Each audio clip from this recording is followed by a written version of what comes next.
আজিৰ আমাৰ এই সভাত উপস্থিত অসম চৰকাৰৰ শক্তিমন্ত্ৰী শ্ৰীমতী নন্দিতা গাৰ্লুছা ডাঙৰীয়ানী, অসম চৰকাৰৰ জলসিঞ্চন আৰু নগৰ উন্নয়ন গৃহ বিভাগৰ মন্ত্ৰী অশোক সিংহাল ডাঙৰীয়া,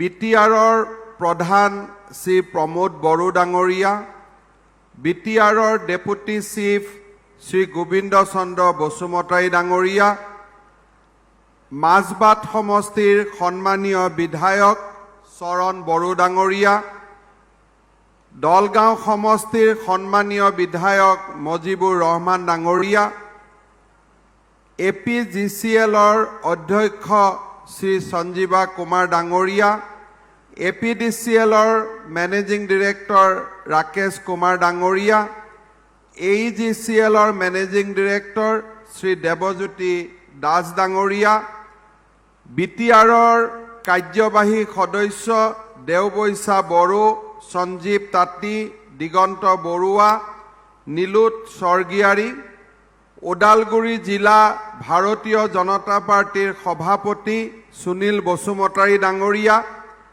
ওদালগুৰি জিলা UPPLৰ সভাপতি ৰবীন্দ্ৰ বসুমতাৰী ডাঙৰীয়া, মঙলদৈ সমষ্টিৰ প্ৰাক্তন বিধায়ক গুৰুজ্যোতি দাস ডাঙৰীয়া, APDCLৰ সঞ্চালক যতীন বৰা ডাঙৰীয়া আৰু ডক্টৰ প্ৰকাশ কাশ্যপ ডাঙৰীয়া, উপস্থিত আই মাতৃসকল, যুৱক যুৱতী, বন্ধু বান্ধৱীসকল আৰু মোৰ অতিকে শ্ৰদ্ধাৰ ৰাইজ, আজি আমাৰ বাবে অত্যন্ত আনন্দৰ দিন যে ওদালগুৰি জিলাত আজি আমি সৌৰ শক্তিৰ দ্বাৰা উৎপাদিত 25 মেগাৱাট ক্ষমতা সম্পন্ন এটা নতুন প্ৰকল্পৰ শুভ উদ্বোধন কৰিবলৈ সক্ষম হলো। শ্ৰদ্ধাৰ ৰাইজ, আমি সকলোৱে জানো যে বৰ্তমান সমগ্ৰ পৃথিৱীখনতে জলবায়ু পৰিৱৰ্তনৰ ফলত ৰাইজ বিশেষভাৱে ক্ষতিগ্ৰস্ত হৈছে। অসমৰ পৰিপ্ৰেক্ষিতত আমি দেখা পাওঁ যে আমি সৰু থাকোঁতে অসমত যিমান গৰম হৈছিলে, প্ৰতিদিনত অসমত মোৰ মনত আছে যে LP স্কুলত পঢ়ি থাকোঁতে 32 ডিগ্ৰী 33 ডিগ্ৰীতকৈ ওপৰত গৰম আমি দেখা নাছিলোঁ। কিন্তু আজি আমাৰ অসমত গৰম 45 ডিগ্ৰীলৈকে যোৱাৰো তাতকৈও কম বেছি হোৱাৰো আজি আমাৰ দিন বা তেনেকুৱা দিন আজি আমি দেখা পাইছোঁ। তাৰ উপৰিও আবতৰীয়া বৰষুণে কেতিয়াবা কেতিয়াবা হঠাতে বৰষুণ আহি যায়, বানপানী হৈ যায় আৰু জলবায়ু পৰিৱৰ্তনৰ ফলত গৰম আৰু ঠাণ্ডাৰ মাজত ক'ত কেতিয়া গৰম আহিছে, ক'ত কেতিয়া ঠাণ্ডা আহিছে, ৰাইজে ক'ব নোৱাৰা হৈছে, বিজ্ঞানীসকলে প্ৰেডিক্ট কৰিব নোৱাৰা হৈছে। তাৰ ফলত মানুহৰ স্বাস্থ্য, এগ্ৰিকালচাৰ সকলো দিশতে বৃহৎ ক্ষতি হৈছে। তাৰ কাৰণ সম্বন্ধে আজিকালি আমি সকলোৱে জানো যে আমাৰ যি প্ৰদূষণ হয়, সেই প্ৰদূষণৰ ফলত সূৰ্য আৰু পৃথিৱীৰ মাজত যি এক আৱৰণ আছিলে, সেই আৱৰণটো লাহে লাহে নোহোৱা হৈছে। তাৰ ফলত সূৰ্যৰ কিৰণ পোনে পোনে আমাৰ পৃথিৱীলৈ আহিব ধৰিছে, মাজৰ আৱৰণখন নোহোৱা হৈছে। ইয়াৰ কাৰণ সম্পৰ্কে বহু কথা ইতিমধ্যে আলোচনা হৈছে। বনৰ ধ্বংস, বিশেষকৈ ফৰেষ্টৰ যি আমাৰ চাৰিওফালে আমি গছ গছনি কাটিলোঁ, অকল অসমত নহয় গোটেই পৃথিৱীতে, তাৰ ফলত আমাৰ জলবায়ু পৰিৱৰ্তন হৈছে বুলি বিজ্ঞানীসকলে মত পোষণ কৰিছে। তাৰ উপৰিও জলবায়ু পৰিৱৰ্তনৰ আন এটা কাৰণ সেয়া হ'ল ডিজেল আৰু পেট্ৰলৰ দৰে ইন্ধনৰ ব্যৱহাৰ। তাক আমি ফসিল ফুয়েল বুলি কওঁ। এই ফসিল ফুয়েলৰ ব্যৱহাৰৰ ফলত এই যিবিলাক গেছ নিৰ্গত হয়, ডিজেল আৰু পেট্ৰল আমি খৰচ কৰাৰ ফলত সিও সূৰ্য আৰু পৃথিৱীৰ মাজত থকা আৱৰণখন ফুটাবৰ বাবে আৰম্ভ কৰিছে। তাৰ পিছত কয়লাৰ জৰিয়তে আমি যেতিয়া বিদ্যুৎ উৎপাদন কৰোঁ, সেই কয়লাৰ যেতিয়া আমি কয়লা জ্বলাওঁ, সেই কয়লাই যিবিলাক বিষাক্ত গেছৰ সৃষ্টি কৰে, তাৰ ফলতো সূৰ্য আৰু পৃথিৱীৰ মাজত আৱৰণখন নোহোৱা হৈ গৈ আছে। এনেকে যদি গৈ থাকে তেতিয়াহ'লে বিজ্ঞানীসকলে ভাবে যে এই পৃথিৱীখন আৰু বহুত দিন বাচি নাথাকিব। ই এটা হিট চেম্বাৰত পৰিণত হ'ব। লাহে লাহে মই নিজে কৈছোঁ যে যেতিয়া আমি 82-81 চনত LP স্কুলত পঢ়িছিলোঁ, তেতিয়া আছিলে গৰমৰ পৰিমাণ আটাইতকৈ বেছি গৰমৰ দিন। মোৰ এদিন মনত আছে যে 35 ডিগ্ৰী সেলসিয়াছ হৈছিলে। সিদিনাখন গোটেই ভাৰতত হুলস্থুল লাগি গৈছিলে।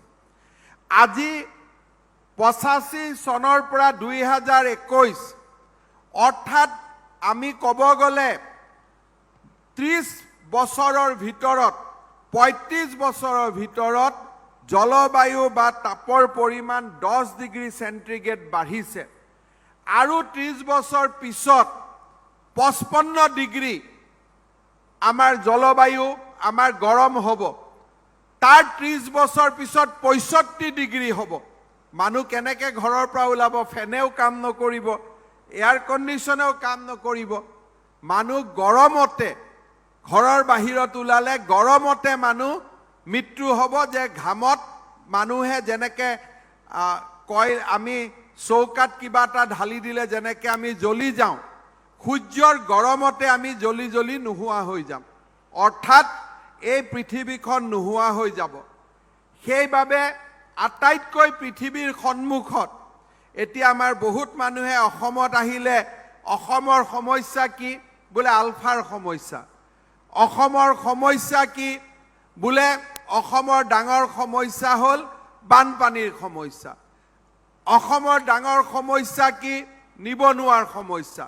অসমৰ ডাঙৰ সমস্যা কি? কৃষিৰ সমস্যা।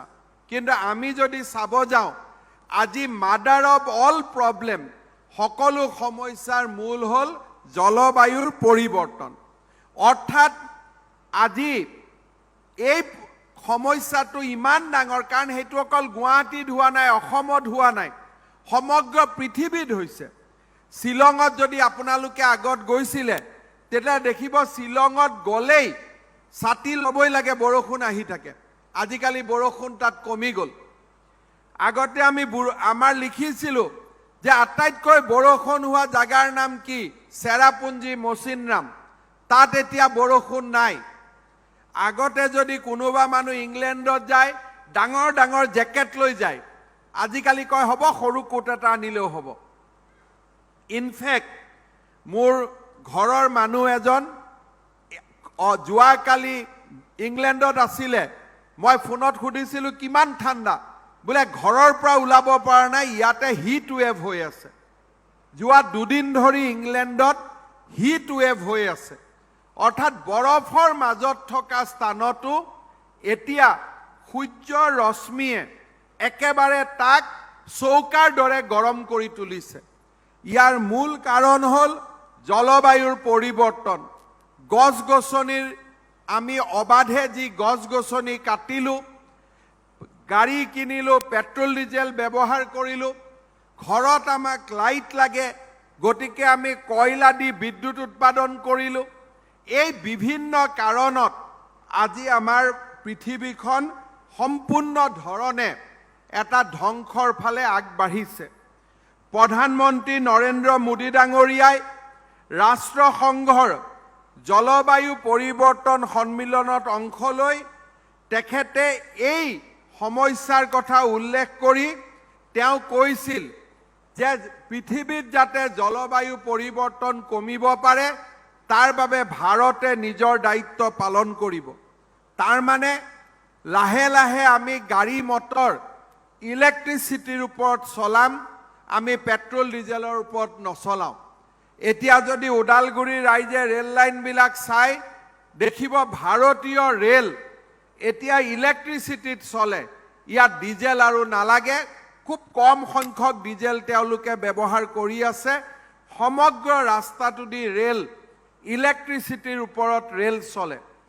ইতিমধ্যে আমাৰ ই ৰিক্সা হওক, আমাৰ অটো হওক, গাড়ী হওক, বাছ হওক, ইতিমধ্যে আপোনালোকে দেখিছে যে ইলেক্ট্ৰিচিটি আৰু বেটাৰী দি গাড়ী চলা আৰম্ভ হৈছে। আমাক পেট্ৰল ডিজেল লাহে লাহে মানুহে ব্যৱহাৰ কৰাটো কমাই দিছে। 2035 চনৰ ভিতৰত অসমত পেট্ৰল ডিজেল নাথাকিব।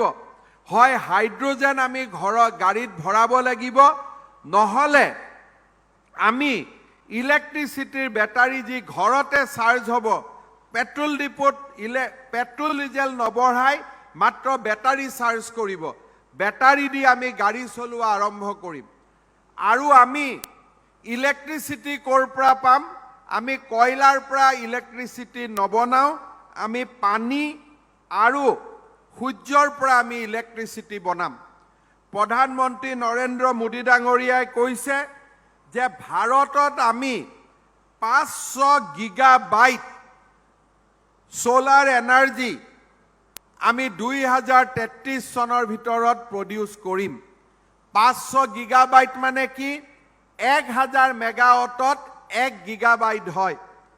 তাৰ মানে ভাৰতত আমি 50,000 মেগাৱাট আমি পাৱাৰ আমি সোলাৰৰ পৰা, সৌৰ শক্তিৰ পৰা উৎপাদন কৰিম, যাতে আমাৰ এই মৰমৰ পৃথিৱীখনক আমি সূৰ্যৰ তাপৰ পৰা ৰক্ষা কৰিব পাৰোঁ। আজি প্ৰধানমন্ত্ৰী ডাঙৰীয়াই আৰু কৈছিলে যে এই সৌৰ শক্তিৰ পৰা, এই কয়লাৰ পৰা, পেট্ৰল ডিজেলৰ পৰা যাতে কাৰ্বন নিৰ্গমন নহয়, কাৰণ এই কাৰ্বন নামৰ বিষাক্ত গেছেই সূৰ্য আৰু পৃথিৱীৰ মাজত থকা প্ৰতিৰক্ষামূলক আৱৰণখন নোহোৱা কৰি আছে। সেইবাবে ভাৰতে 1 বিলিয়ন টন কাৰ্বন নিৰ্গমন হ্ৰাস কৰিব। আৰু অৰ্থনৈতিক কাম কাজত এই ইলেক্ট্ৰিচিটি উৎপাদন হওক, পাব্লিক বাছ হওক, অৰ্থনৈতিক কাম কাজত আমি 2030 পৰ্যন্ত 45% আমি কাৰ্বন নিৰ্গমন বন্ধ কৰিম। আৰু 2070 চনৰ ভিতৰত সমগ্ৰ ভাৰতবৰ্ষই সৌৰ শক্তি, ইলেক্ট্ৰিচিটি, যি সৌৰ শক্তিৰ ওপৰত নিৰ্মাণ হ'ব, ৱাইণ্ডৰ ওপৰত, বতাহৰ ওপৰত নিৰ্মাণ হ'ব, তেনেকুৱা পৰ্যায়লৈকে আমি গতি কৰিম। অৰ্থাৎ 2070 চনৰ ভিতৰত এই পৃথিৱীখনক যদি আমি নবচাওঁ, তেতিয়াহ'লে এই পৃথিৱীখন সম্পূৰ্ণভাৱে ধ্বংস হৈ যাব। আৰু তাৰ কাৰণে প্ৰধানমন্ত্ৰী নৰেন্দ্ৰ মোদী ডাঙৰীয়া আৰু বিশ্ব নেতৃত্বৰ আহ্বানত এই জলবায়ুত সুস্থিৰতা অনাৰ বাবে এটা বিশ্বজুৰি আন্দোলন আৰম্ভ হৈছে। এই বিশ্বজুৰি চলি থকা আন্দোলনত অসমেও এটা সৰু ভূমিকা পালন কৰিব ওলাইছে। কেনেকৈ আমি উলিয়াইছোঁ যে আজি আমাৰ অসমক পিক আৱাৰ্ছত 2400 মেগাৱাট আমাক ইলেক্ট্ৰিচিটি লাগে। এই 2400 মেগাৱাট ইলেক্ট্ৰিচিটি আমি ক'ৰ পৰা কিনো? 500 মেগাৱাটক যদি বাদ দিওঁ, বাকী 1700 মেগাৱাট আমি ইলেক্ট্ৰিচিটি কয়লাৰ দ্বাৰা উৎপাদিত আমি সূত্ৰৰ পৰা আহৰণ কৰোঁ। অসম চৰকাৰে এটা সিদ্ধান্ত লৈছে যে অহা 5 বছৰৰ ভিতৰত অসমৰ যিমান আমি ইলেক্ট্ৰিচিটি ব্যৱহাৰ কৰিম, তাৰ 50% আমি সোলাৰ এনাৰ্জিৰ পৰা আমি ল'ম। আমি কয়লাৰে চালিত আমি তাপবিদ্যুৎ প্ৰকল্পৰ পৰা নলওঁ। অৰ্থাৎ কয়লা আৰু গেছৰ পৰা আমি নলওঁ, আমি পানী আৰু সূৰ্যৰ পৰাহে আমাৰ শক্তি আমি আহৰণ কৰিম। মোৰ দৃঢ় সিদ্ধান্ত যে 2026 চনত যেতিয়া এই চৰকাৰখনে ৰাইজৰ ওচৰলৈ আকৌ এবাৰ যাব, তেতিয়া অসম এনেকুৱা এখন ৰাজ্যত পৰিণত হ'ব যে অকল বিকশিত নহয়, সাষ্টেইনেবল গ্ৰথ অৰ্থাৎ বহনক্ষম উন্নয়নৰ ক্ষেত্ৰত ভাৰতৰ ভিতৰতে অসম এখন শ্ৰেষ্ঠ ৰাজ্যত পৰিণত হ'ব। তাৰ বাবে আমাক কি লাগিব যে সোলাৰ এনাৰ্জি আৰু হাইড্ৰ পাৱাৰৰ মাজেদি আমি বিদ্যুৎ কিনিব লাগিব। অসমত হাইড্ৰ পাৱাৰৰ ইমান সুবিধা নাই। কাৰ্বি লাংপি আৰু দুই এটা সৰু সুৰা প্ৰকল্প আছে যদিও তাৰ পৰা আমাৰ আৰু অধিক 150 মেগাৱাট উৎপন্ন হ'ব পাৰে, তাতকৈ আৰু আমি বেছি কৰিব নোৱাৰোঁ।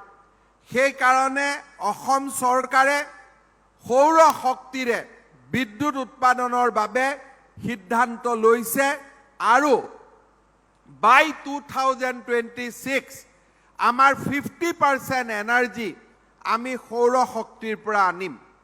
শ্ৰদ্ধাৰ ৰাইজ, যোৱা কেইদিনমান আগতে আমি 75 মেগাৱাট এটা সৌৰ শক্তি প্ৰকল্প আমগুৰিত উদ্বোধন কৰিলোঁ। আজি আমি এই ওদালগুৰি জিলাত আৰু এটা 25 মেগাৱাটৰ সৌৰ শক্তি প্ৰকল্প আমি উদ্বোধন কৰাৰ বা আমাৰ উদ্বোধন কৰাৰ সৌভাগ্য হ'ল। অহাকালি বকোত আমি আৰু 25 মেগাৱাট ক্ষমতা সম্পন্ন আৰু এটা সৌৰ শক্তি প্ৰকল্প আমি উদ্বোধন কৰিম।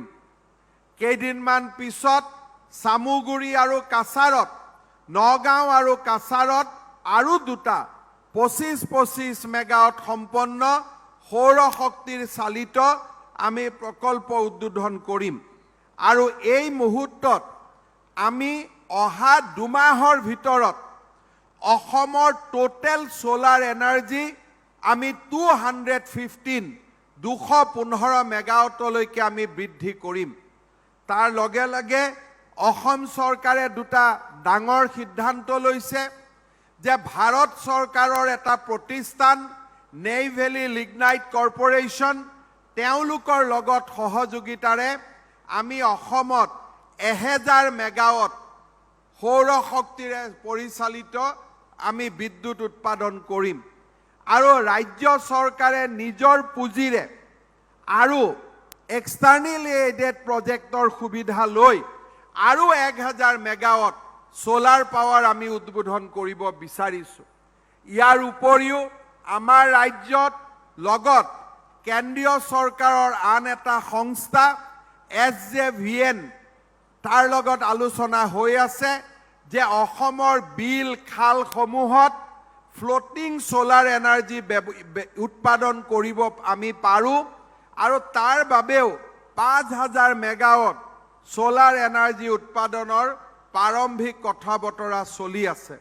অৰ্থাৎ 2026 চনলৈ অসম সোলাৰ এনাৰ্জিৰ ক্ষেত্ৰত ভাৰতৰ ভিতৰতে এটা শক্তিলৈ ৰূপান্তৰ হ'ব। সেই দিশত আজি আমি কাম আগবঢ়াই লৈ গৈ আছোঁ। শ্ৰদ্ধাৰ ৰাইজ, আজি আমাৰ ইয়াতে যি 25 মেগাৱাট সোলাৰ এনাৰ্জি উৎপাদন হ'ব, এই গোটেই সোলাৰ এনাৰ্জি আমি ৰৌতা পাৱাৰ গ্ৰিডলৈ ট্ৰান্সফাৰ কৰিম।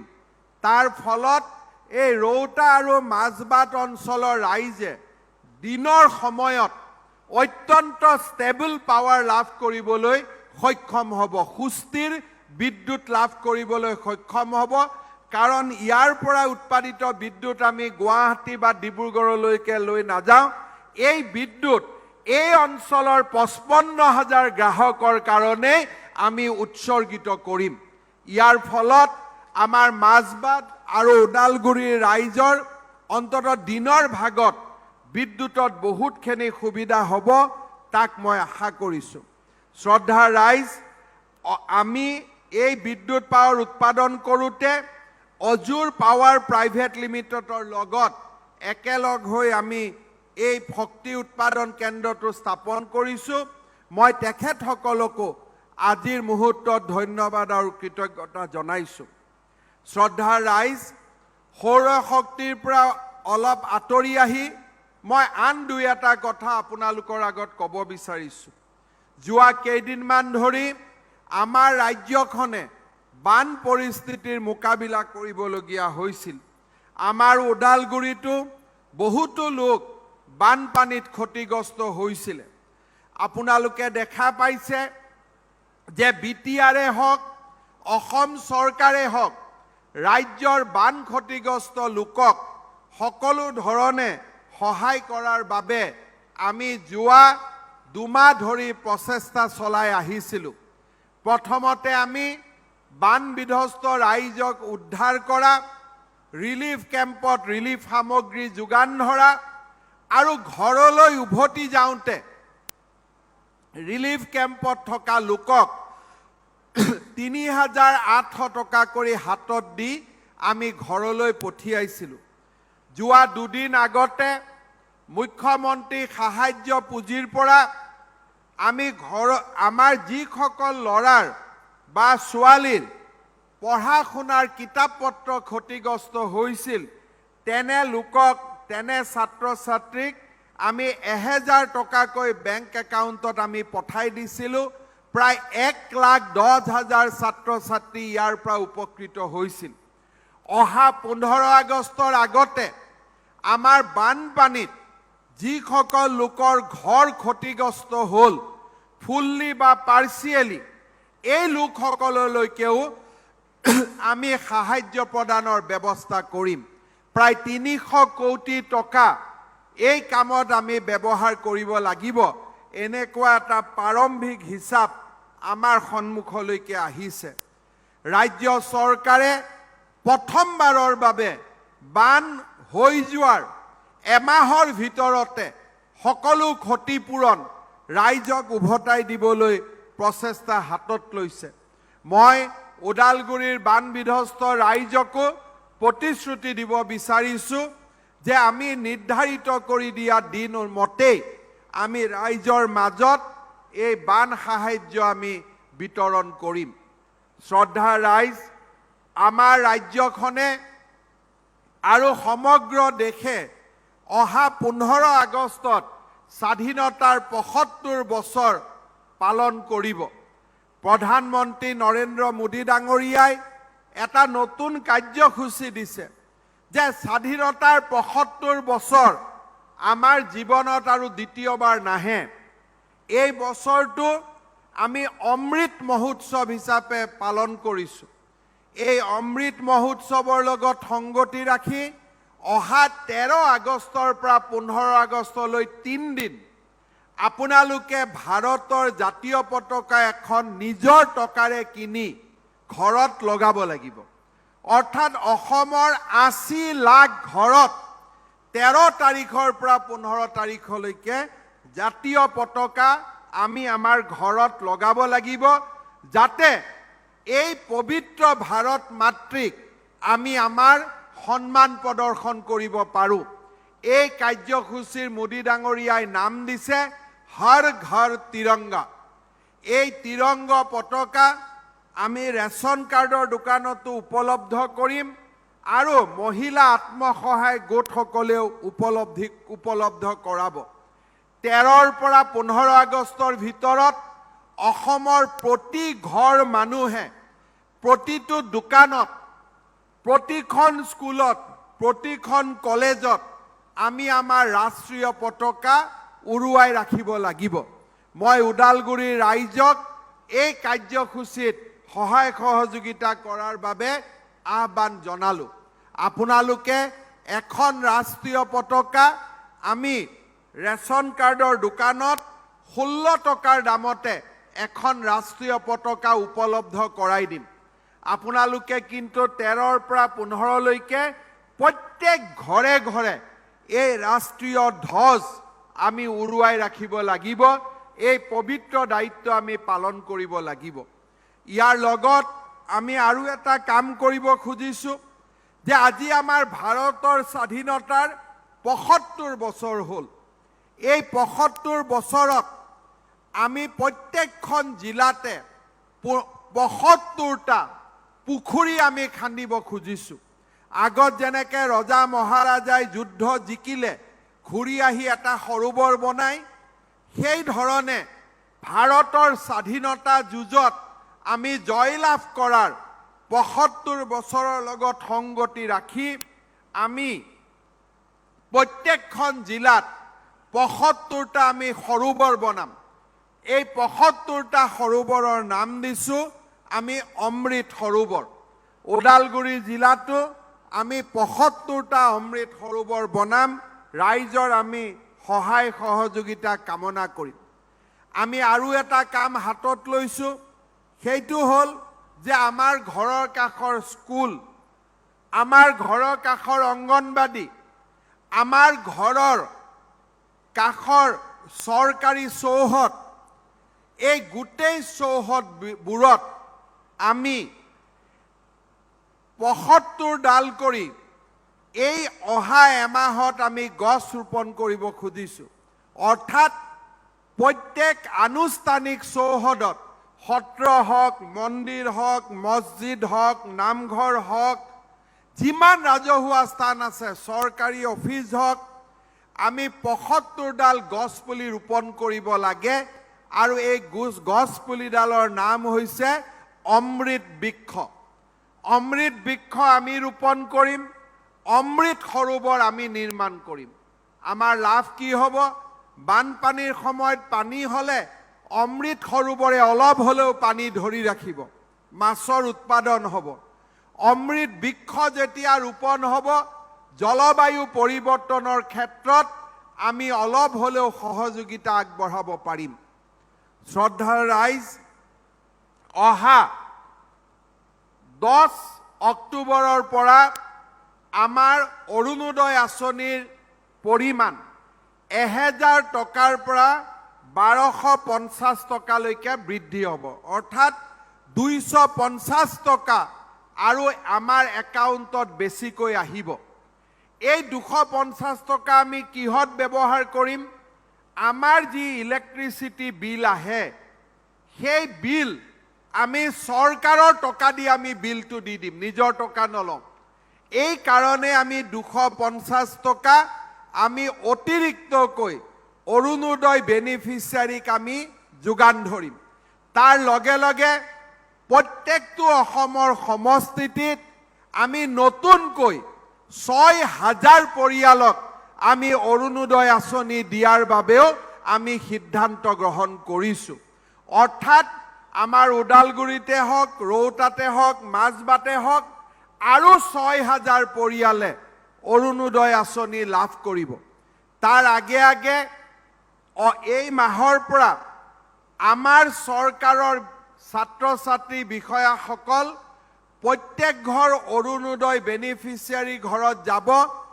আৰু যিসকলে ইতিমধ্যে চৰকাৰী চাকৰি পালে বা আন ধৰণে আৰ্থিকভাৱে শক্তিশালী হ'ল, তেওঁলোকে স্ব-ইচ্ছাই অৰুণোদয় আঁচনি এৰি দিব, যাতে আমি দুখীয়া মানুহক অৰুণোদয় আঁচনি আমি দিব পাৰোঁ।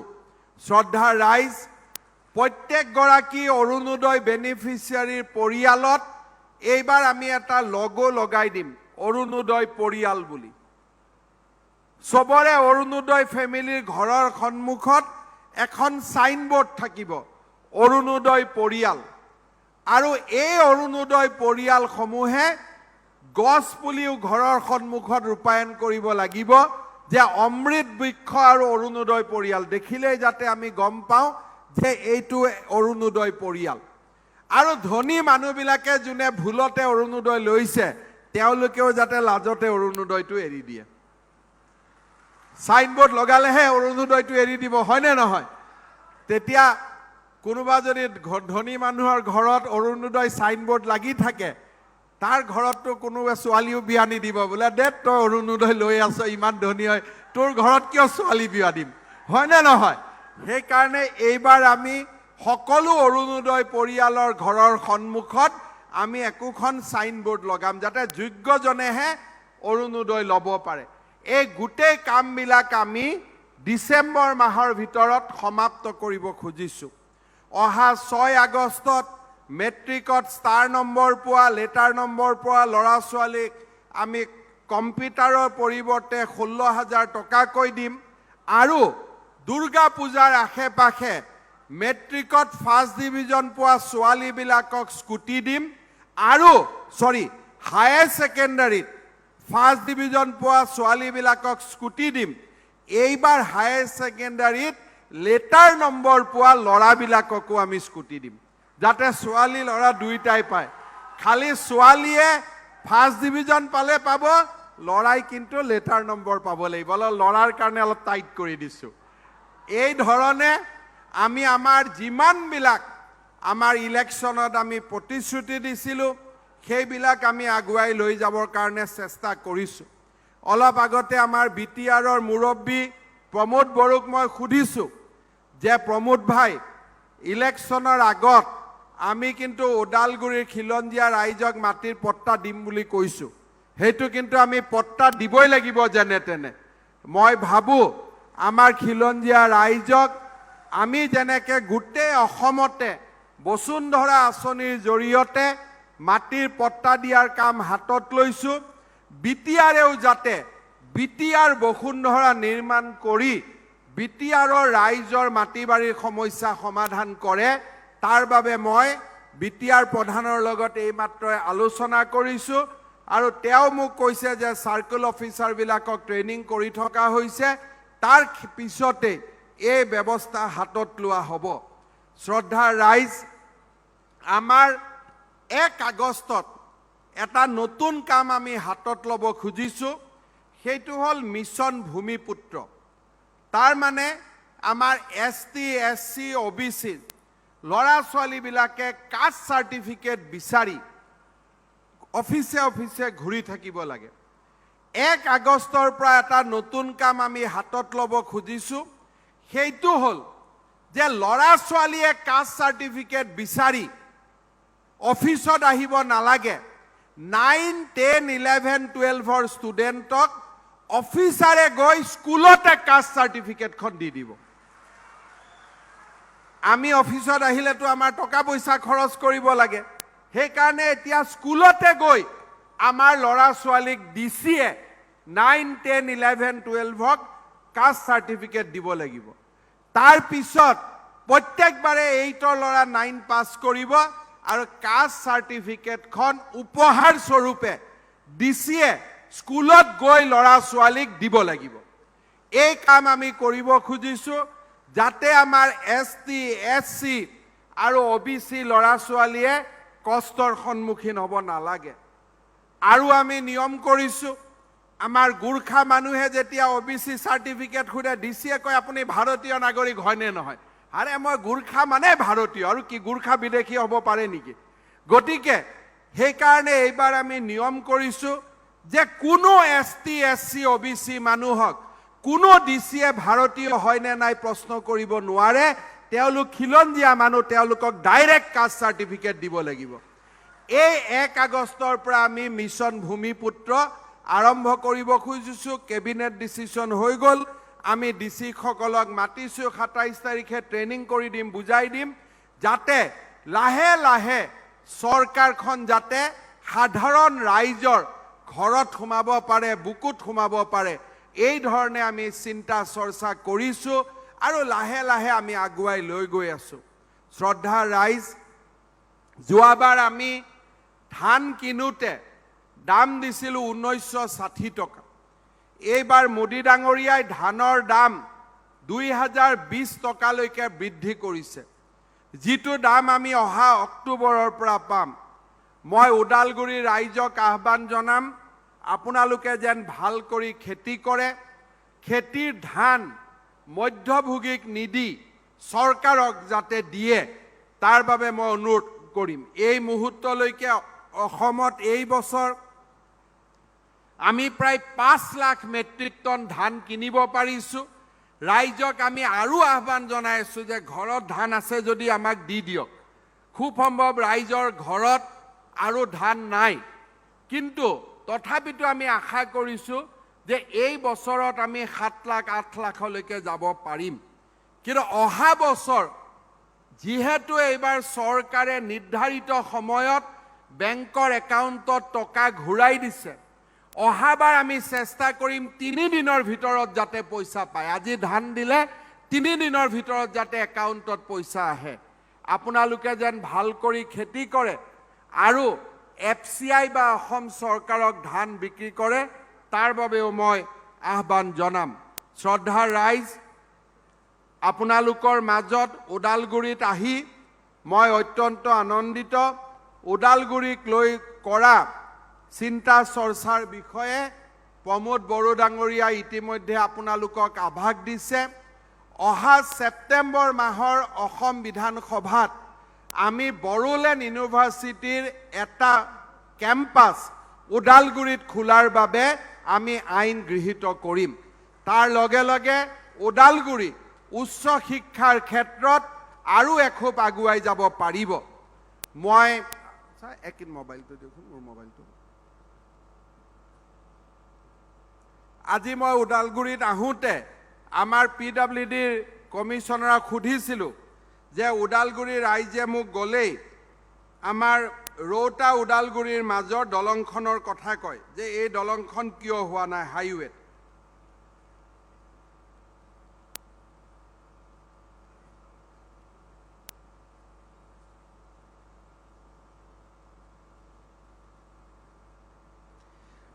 আমাৰ ৰাইজে ৰৌতা ওদালগুৰি ৰোডত যিখন 11/2 আৰু 11/1 যিখন দলং নিৰ্মাণ হোৱা নাই তাৰ বাবে মোক প্ৰায়ে কৈ থাকে মই আপোনালোকক জনাবলৈ পাই ভাল পাইছোঁ যে এই দলংখন নিৰ্মাণৰ বাবে ৰাজ্য চৰকাৰে 18 কোটি টকাৰ অনুমোদন কৰিলে আৰু আগষ্টৰ শেষ মাহৰ পৰা আমি বা সেপ্টেম্বৰৰ ফাৰ্ষ্ট উইকৰ পৰা এই দলংখন নিৰ্মাণৰ কাম আমি হাতত ল'ম যাতে ৰৌতা ওদালগুৰি ৰাস্তাটো সম্পূৰ্ণ থ্ৰ হৈ যাব পাৰে সেই কথাটো মই আজি আপোনালোকক ৰাজহুৱাভাৱে জনাবলৈ পাই অত্যন্ত আনন্দিত হৈছোঁ পুনৰবাৰ আমাৰ APDCLক মই ধন্যবাদ জনাইছোঁ অজুৰ পাৱাৰ লিমিটেডক ধন্যবাদ জনাইছোঁ যে আজি 25 মেগাৱাট এই সৌৰ শক্তি চালিত যি লালপুল ওদালগুৰিত আমি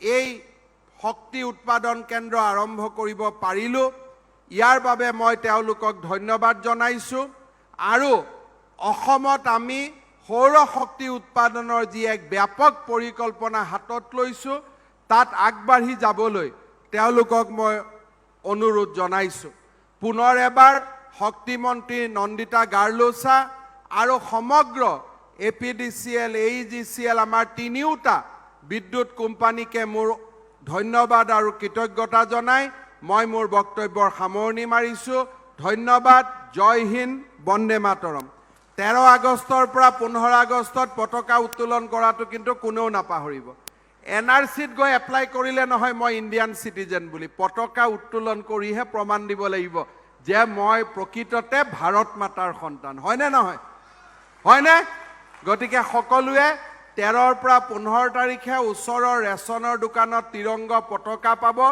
আপোনালোকে 16 টকাত কিনি লগাব লাগিব বিনা পইচাত দিয়া নহব কাৰণ মই দেশৰ নাগৰিক দেশৰ ওপৰত মোৰ অধিকাৰ আছে বেলেগে দিয়া পতাকা মই নলগাও নিজে পতাকা কিনি পতাকা লগাম এই মহান আদৰ্শৰে আমাৰ অসমখন আগবাঢ়ি যাব লাগিব ধন্যবাদ জয় হিন্দ